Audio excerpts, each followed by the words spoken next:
ಎಲ್ಲರಿಗೂ ನಮಸ್ಕಾರ.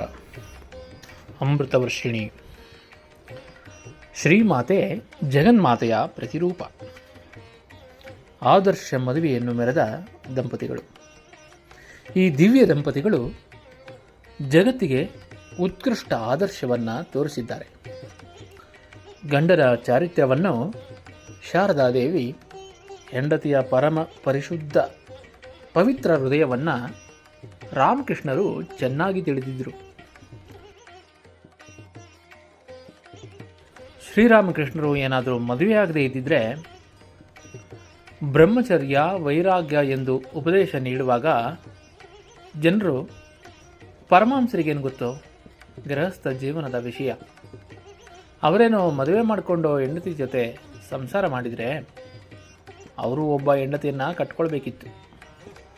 ಆಗ ಗೊತ್ತಾಗ್ತಿತ್ತು ಈ ಸಂಸಾರ ಎಂದರೇನು, ಎಂಥದ್ದು ಅಂತ ಎಂದು ಮಾತಾಡ್ತಿದ್ರೋ ಏನೋ. ಇಂಥ ಆಕ್ಷೇಪಗಳು ಎದುರಾಗಬಾರದು ಅಂತಾನೆ ಶ್ರೀರಾಮಕೃಷ್ಣರು ಮದುವೆ ಮಾಡಿಕೊಂಡ್ರು. ಕಾಮಕ್ಕಾಗಲಿ, ಸಂತಾನಕ್ಕಾಗಲಿ ಅಥವಾ ಸ್ವಾರ್ಥಕ್ಕಾಗಲಿ ಅವರು ಮದುವೆಯಾಗಿರಲಿಲ್ಲ.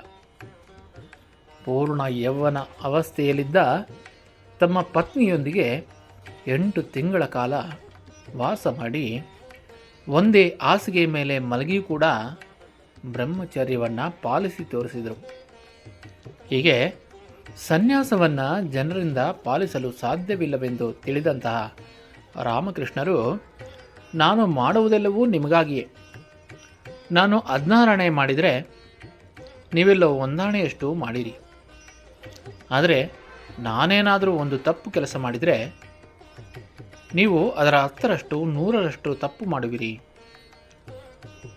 ಎಂದು ಹೇಳ್ತಾ ಇದ್ದರು.